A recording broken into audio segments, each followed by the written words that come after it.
the other big elephant in the room is, Shahs is no more. End of an era. Allegedly. TMZ leaked that the show isn't coming back, or it's on pause, or like that's not really the whole article that came out. Okay. The whole article also said that MJ, Reza, and Gigi are in talks with Bravo to get their own show. But that paints a picture that Mike being arrested was the reason for the show being canceled. And now that the three of you are in this new venture, supposedly or allegedly, then he was fired. But to my knowledge, one thing has nothing to do with the other. Well, we can only say so much, right? My hands are tied to a great extent, right? The things that were in the press about Shahs are not things that I can, freely discuss. Like, you're supposed to, conduct yourself with a code of, grace and distance. And like, you have to be able to have a headline come out that could be right, wrong, partial, and you still have to sort of like, hold yourself up and like smile and just be like, stay tuned, So a ton of people asked, a ton of people are all over us, like asking, just like they asked about Mike, they're asking about what the future of Shahs holds.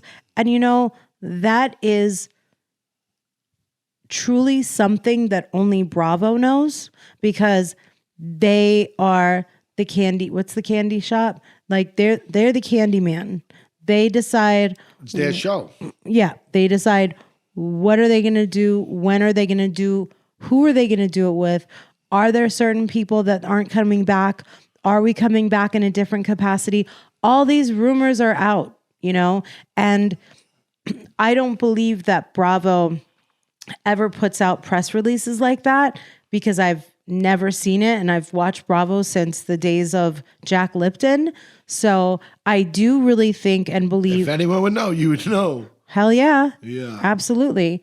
So I don't think that this was like a Bravo press release. I think it did come coincidentally or oddly, or however you want to phrase it, on the heels of some, negative news about Mike, right? And then boom, the next day. What do you mean? Someone leaked it? Someone to offset Mike, someone leaked this? Some people say that. Some people say that is going to trump, that's bigger news, and that's going to trump a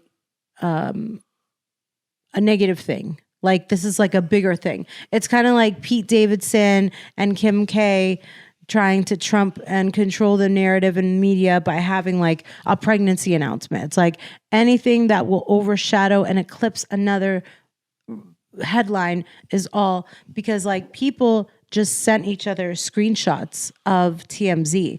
They didn't read the article, So okay. There's all kinds of information all over the place.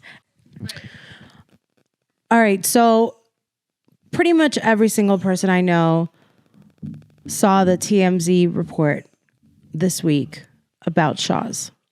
And here's my thing, all right? We are a group of Iranian Americans who have given a face for the last 10 years to all the people who had no idea where Iran is on a map. We're Persian. Sofia Vergara spoofed us on SNL about 8 years ago. I mean, it's given me a platform all the way from, day one to the present and the future in order for me to bestow confidence in women that feel body positive and feel good about not being a 00 and all of the things that have happened over the last 10 years. So whatever direction Bravo is going in with our show, whether they're going to, repackage it or because you can see how many things are happening that are changes in Bravo. $1 Million Listing LA just had three people say goodbye. And Roni, Real Housewives of New York just announced, the network just announced that Real Housewives of New York isn't coming back. Their reunion didn't happen this season. Now they're going to bring it back in two different ways. I mean, there's so many shifts at Bravo right now at the network that whatever is our future, I just feel extremely grateful about where we are. Like I'm still super excited. I'm still super grateful. And I just always see like everything that we've done. I don't look at it as a glass half empty. I see it as a glass half full. And, for everyone who helped establish the show and keep it going for a couple of, years, and people who walked away, I still feel like, hey man, like we broke cultural, I don't we think did it's like just Persians. we broke cultural. I think that for a lot of people, exactly brown what you're gonna people, say, or people that are people of multiple cultures throughout the Yes. entire world were able to relate because of us. Yes, because of they don't normally get represented on television. Aunties, grandmas, daughters, sons, a gay Middle Eastern man being represented for the first time. I mean, every story that we're telling is like, even you and me being a cross-cultural couple. I know that there's a lot of speculation. All I can say, honestly, is stay tuned. All right, so everything, it's all blessings and gratitude, and and listen, I mean, you're on TV for 9 years, dude. You should be proud. Like that's not an easy thing to do. It's quite an accomplishment. But it's not 9 years; it's a decade. Thank you. Same difference. Decade just sounds better.